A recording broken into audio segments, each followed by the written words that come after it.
petrolio è davvero una risorsa maledetta o lo è diventato per mano di chi lo controllava? Se non fosse stato il petrolio, quale altra risorsa sarebbe stata usata per dividere e conquistare? Il vero problema risiede nelle risorse stesse o nella natura umana e nella sua sete di potere. Riflettete su questo e preparatevi a scoprire, in questo episodio, come l'energia possa essere sia fonte di vita che strumento di controllo.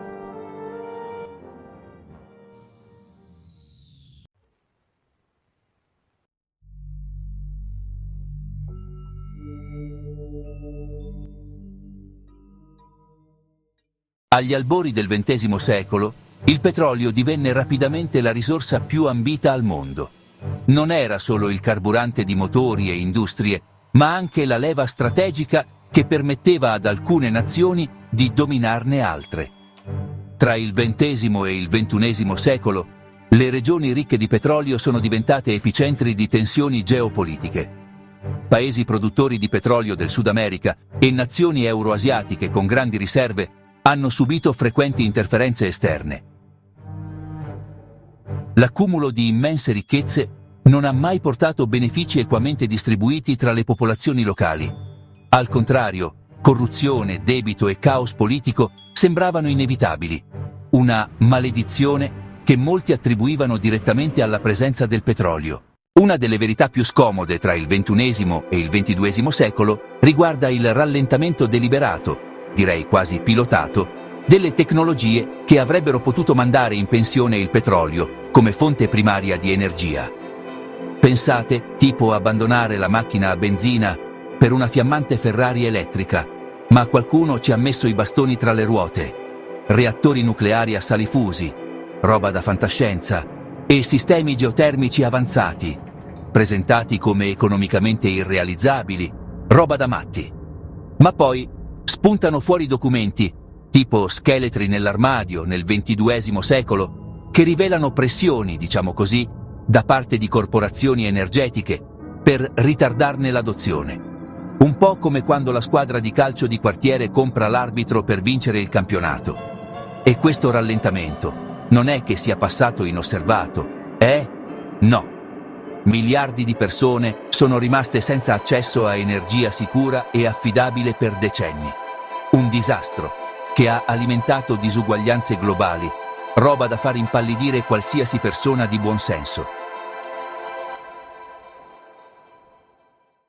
Durante i decenni centrali del XXI secolo, molti conflitti sono stati spacciati per interventi umanitari o operazioni di stabilizzazione, ma il vero obiettivo, diciamocelo, era il controllo dei pozzi di petrolio, oro nero, il vero motore del mondo. Alcune nazioni euroasiatiche, furbe come volpi, hanno usato il petrolio per mettere le mani su altre economie regionali, stringendo accordi che destabilizzavano interi continenti, un vero terremoto geopolitico. E così, il petrolio, fonte di energia, è diventato anche la benzina sul fuoco di conflitti locali e per gruppi armati, alimentando una spirale di violenza che sembra non avere fine.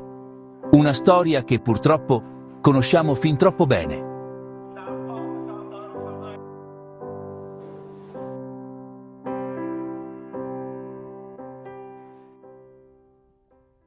Ma era davvero l'oro nero, il petrolio, a portare instabilità? Col senno di poi, possiamo dire che non era la risorsa in sé a creare povertà e conflitti, ma i giochi di potere, le dinamiche di controllo globale che la circondavano. Pensate un po' a come si muovono i fili dietro le quinte, I paesi forti, quelli del nord e dell'est, quelli che comandano, insomma, hanno fatto pressioni economiche e politiche, per impedire ai paesi produttori di petrolio di sviluppare le proprie raffinerie, le proprie industrie. Praticamente gli hanno impedito di diventare autonomi, di fare da sé, come diremmo noi a Milano, attraverso un sistema di prestiti vincolati, prestiti con l'asterisco, capito? E accordi poco chiari, diciamo così, le economie emergenti, quelle che cercavano di crescere, sono state tenute in una condizione di dipendenza, come una squadra di calcio che rimane sempre in Serie B.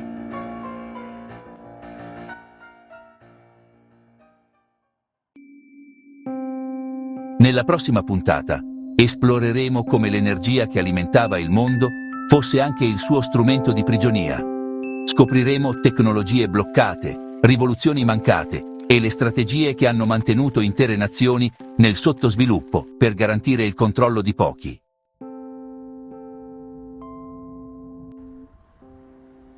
La prigione energetica sarà al centro della nostra analisi. Se questo episodio vi ha fatto riflettere, iscrivetevi al nostro canale per non perdere i prossimi episodi. Condividete questa serie con chiunque voglia scoprire le verità nascoste che hanno plasmato il nostro passato e, in un certo senso, anche il nostro presente. Ogni condivisione contribuisce a diffondere consapevolezza e stimolare il dialogo. Il petrolio è davvero una risorsa maledetta? O lo è diventato per mano di chi lo gestiva? Se non fosse stato il petrolio, quale altra risorsa sarebbe stata usata per dividere e dominare? Il vero problema risiede nelle risorse, o nella natura umana, e nelle sue ambizioni di potere. Riflettete su questo e preparatevi a scoprire, nella prossima puntata, come l'energia possa essere sia fonte di vita che strumento di controllo.